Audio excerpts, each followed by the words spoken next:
Campbell Live, driven by Mazda. Kia ora everyone. Housing affordability in the main centres in particular, it's becoming something of an obsession, which is why our two top politicians are responding like this. The rising cost of house prices today is a real concern. It has left us with some of the most expensive housing in the developed world. Rising house prices are having an effect. Our housing costs are too high. And it's making it extremely difficult for a young family to climb onto the property ladder. Our advice is that there are things we can do to make houses more affordable, and our intention is to get on with it. New Zealand can and should have more affordable housing. Hear, hear. We agree with Bill English and John Key. This is an issue that requires addressing. So we decided to look at the government's own property stock. In other words, when the government sells houses, how does it act? We became interested in a group of homes in the Auckland suburb of Mount Albert. That's about 10k from the city centre, being sold by the New Zealand Transport Agency. Mid-value Auckland housing, the kind of properties the government was talking about, is climbing out of affordability range. So what were they sold for? Did the government accept a fair price, or did they look to maximise profit at odds with their own statements about housing affordability? Anna Burns-Francis with a very simple question. Fair affordability or the biggest possible profit? What did the government choose?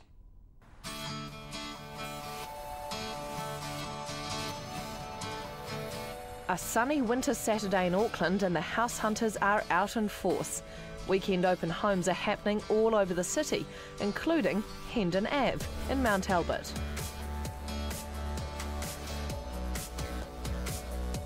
But on this one road, there are 7 open homes, and all of them have the same owner, the government. It's about to make a lot of money from Auckland's skyrocketing real estate market. And how much do you think it's going to go for? Don't know. Probably in your 5s. Yeah, 500k's, a little bit more maybe. Depends on how much you like it. How much do you think it will go for? No more than the CV, I think. Which is 550? 440, this one, I think. I think it's probably got to be worth around the 5s. I wouldn't want to pay much more than that for it with a tunnel underneath. The New Zealand Transport Agency bought houses and land across central and west Auckland as part of its plans for the Waterview connection. Between 2003 and 2010, it bought several properties on Hendon Ave. They were rented out, but now they're no longer needed, and last month they went up for sale. We wanted to know how much the Transport Agency had paid for these houses, but it refused to tell us, and all the information has been omitted from official records. After tenders closed, we wanted to know how much the Transport Agency had sold the houses for. Again, it refused to tell us. But we found one man who knows how much the Transport Agency was asking because he missed out. Praveen Bagheera is a Wellingtonian, a homeowner with a young family looking to shift to Auckland. After getting a QV valuation, he put in an offer on one of the houses, number 29. This is the property Praveen wanted to buy. 3 bedrooms, 1 bathroom, a single garage on a full-size section. The CV of the place I was looking at was 490,000, and I looked at QV. The estimated value for that house was 608,000, and I put in an offer of 600,000, and I thought that was a very fair price. But Praveen was astonished when he missed out. Not only that, the house didn't sell at all. I guess once we came to know that our tender was not accepted, we kind of wanted to know what if we had bettered the offer, would it make a difference? And that's why I said, if I could bring it up to 625, would it help? Because that's the best I could do, and I was told that that's nowhere near what New Zealand Land Transport was looking for. So in order to even have a conversation about that, it had to be at least over 650. Praveen's offer was based on the valuation, the fact the house needed work, and that it would still be sitting above a tunnel. And that was one of the important reasons for me to tender on the property, because I thought it's the government on the other side. It is talking about unsustainable prices. So surely they will be more reasonable and fair to, ordinary hardworking Kiwis. So there wouldn't be greed at the other end.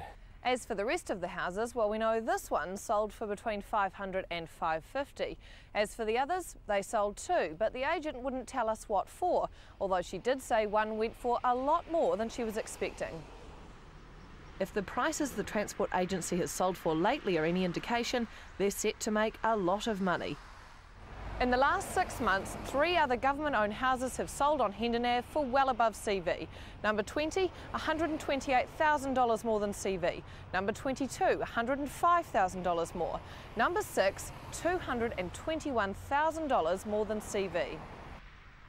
Praveen wants to know how NZTA came to set its sale price. Why are they expecting to receive premium dollars or, the top of the range when you know that it's not the realistic price for that property?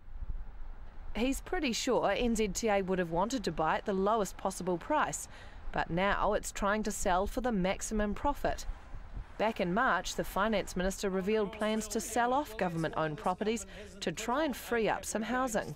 It is focused on getting more houses coming to the market so that there isn't the same pressure on prices.